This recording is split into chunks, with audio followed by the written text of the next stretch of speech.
En la reciente película Napoleón de Ridley Scott, quizá llamó la atención ver a un oficial de los ejércitos franceses que ostentaba un alto rango y era de raza negra. Efectivamente, las tropas napoleónicas contaron con un excelente comandante y líder afroamericano.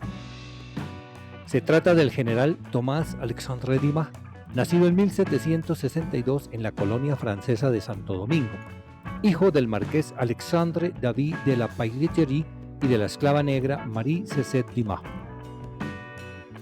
Sus primeros años fueron los típicos de un niño de la servidumbre, pero al cumplir los 14, su padre decidió darle la libertad y lo llevó con él a Francia. Sufrió discriminación por su color de piel, pero gracias a que su padre era un adinerado marqués, recibió la educación que le correspondía a los jóvenes nobles de la época.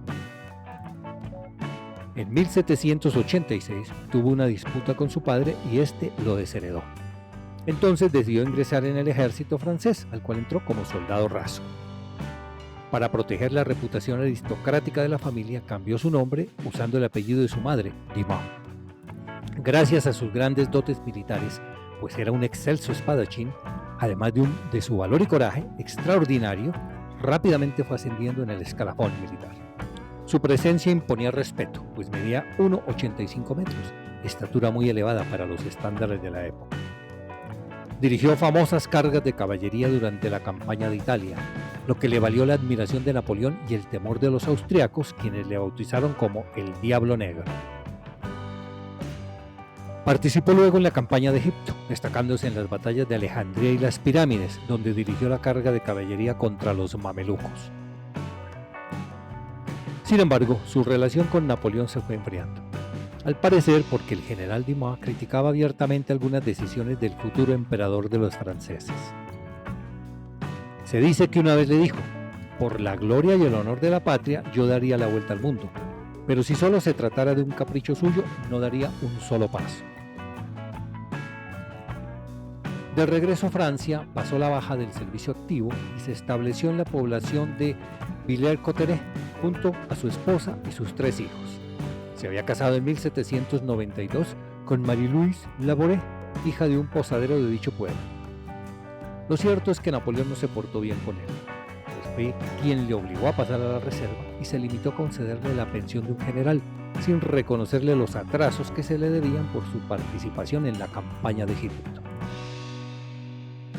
En 1806 moría de un cáncer de estómago Tomás Alexandre Dumas, extraordinario personaje que se convirtió en el único general negro que tuvieron los ejércitos europeos durante todas las épocas hasta bien entrado el siglo XX. Pero su historia no terminó allí, pues su hijo, quien siempre defendió su legado, fue nada menos que uno de los más famosos escritores franceses de la historia, el gran Alexandre Dumas, o Dumas, como le decimos en español, autor de Los 3 Mosqueteros, El Conde de Montecristo y muchos otros libros clásicos. En 1906 se erigió una estatua en su honor en París, pero fue destruida por simpatizantes de los nazis poco antes de la visita de Hitler a la ciudad, pues no deseaban que se llegara a encontrar con la estatua de un general negro.